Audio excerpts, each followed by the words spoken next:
as a follow-up to the transplanting video, and by that I mean the plants, the lettuce plants that I moved from the Dutch bucket to my aquaponic system.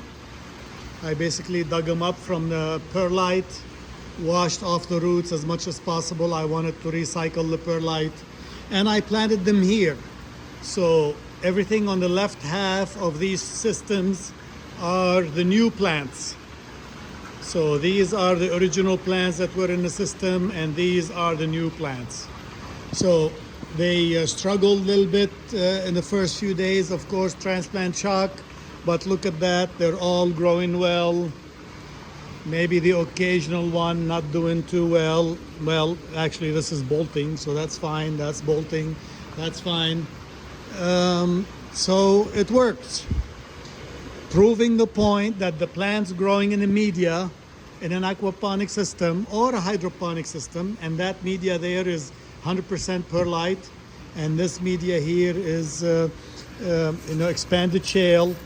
Any of these media, it's easy to transplant, move plants from one system to another, or move it from here. I've moved them from here, put them in the garden.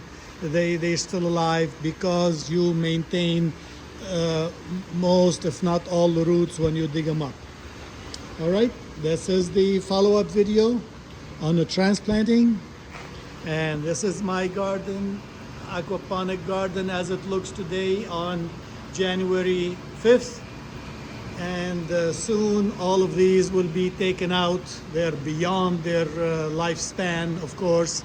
Look at that, lettuce is bolting and it's too old, and some leaves are miserable.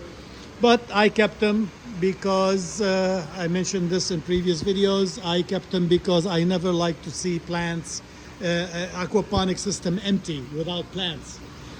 Plants help to balance the system. It's very hard to maintain the pH when you have only fish and you're feeding the fish and all that. All right, so never leave your aquaponic system without plants.